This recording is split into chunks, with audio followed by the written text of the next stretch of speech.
পালাবো না। কোথায় পালাবো? প্রয়োজনে ফখরুল সাহেবের বাসায় গিয়ে উঠবো। কি জায়গা দেবেন?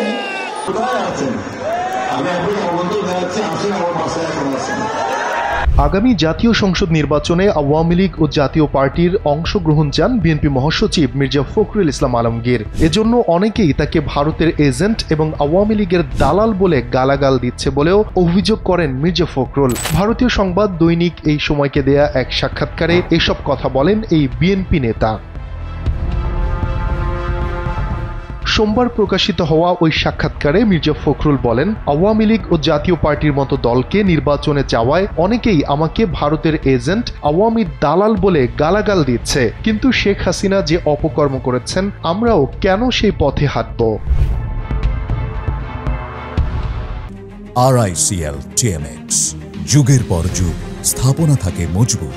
সাক্ষাৎকারে জামায়াত ইসলামী ও এনসিপির বিষয়েও বিএনপি মহাসচিব বলেন, এনসিপিকে আমরা কোনো শক্তি বলে আর মনে করি না। এটা ঠিক এই ছাত্ররা শেখ হাসিনার বিরুদ্ধে বিক্ষোভের বারুদে আগুনটা দিয়েছিল, এখন আর তাদের কিছুই নেই, ডাকলেও কোনো লোক আসে না। আর জামায়াত প্রসঙ্গে বিএনপির অন্যতম শীর্ষ এই নেতা বলেন, পিআর টিআর কিছু নয়, মানুষ যে পদ্ধতিতে ভোট বোঝে সেই প্রচলিত পদ্ধতিতেই হবে বাংলাদেশের ভোট, জামায়াতও সেখানে অংশগ্রহণ করবে।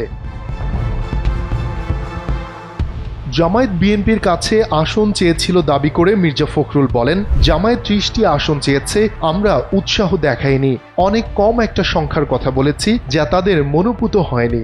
জামায়াতকে আর মাথায় উঠতে দেয়া হবে না উল্লেখ করে তিনি বলেন, তারা যত বড় না শক্তি, আমরা অকারণে তার চেয়ে বেশি গুরুত্ব দিয়েছি। পিআরটিআর সবই বিএনপির ওপরে চাপের কৌশল। জামায়াত কিন্তু নির্বাচনের প্রস্তুতি নিচ্ছে, বিভিন্ন জায়গায় প্রার্থীদের নাম ঘোষণা করেছে। আসলে দেশে প্রবলভাবেই মানুষ নির্বাচন চাইছে, সেনাবাহিনী চাইছে, অন্তর্বর্তী সরকারের প্রধান উপদেষ্টা মোহাম্মদ ইউনূসও একই বিষয় চাইছেন।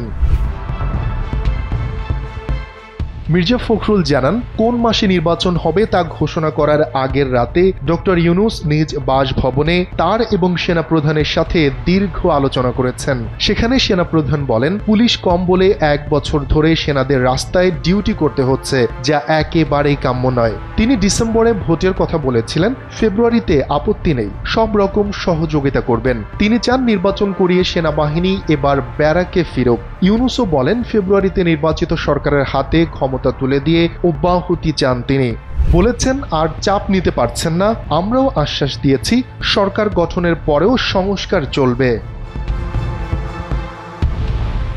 সাক্ষাৎকারে মির্জা ফখরুল জানান, জাতীয় পার্টির অফিস ভাঙচুরের পরের দিন বিএনপি, জামায়াত এবং এনসিপি নেতৃত্বকে বাসভবনে ডেকে নিয়েছিলেন ডক্টর ইউনূস। সেদিন ডক্টর ইউনূস একটি বার্তা স্পষ্ট করে দিয়েছেন। বার্তাটি সংক্ষিপ্ত 1 লাইনের, তা হচ্ছে, ফেব্রুয়ারিতে ভোটের বাস ধরতে না পারলে তিনি মার্চ থেকে আর থাকবেন না। এমন পরিস্থিতি যেন না হয় যাতে ভোটটাই করা গেল না। ভারতের প্রভাব ছাড়া নির্বাচন ও সরকার গঠন সম্ভব কিনা এমন প্রশ্নের জবাবে মির্জা ফখরুল বলেন, ভারত মুক্তিযুদ্ধের সহযোগী। সেই সময়ে 1 কোটি মানুষকে আশ্রয় দিয়েছে দেশটি। ভৌগোলিকভাবে বাংলাদেশের 3 দিকে ভারত, একদিকে সাগর, সুতরাং ভারতের প্রভাব বাংলাদেশে থাকবেই। সমস্যা হলো, বাংলাদেশ বলতে শুধু আওয়ামী লীগকে বুঝেছে ভারতের শাসকরা। আওয়ামী লীগের ভাষ্য মেনে বিএনপি আর জামায়াতকে একই বন্ধনীতে ফেলেছে। জামায়াত আর বিএনপির রাজনীতি এক নয় বলেও ওই সাক্ষাৎকারে উল্লেখ করেন মির্জা ফখরুল।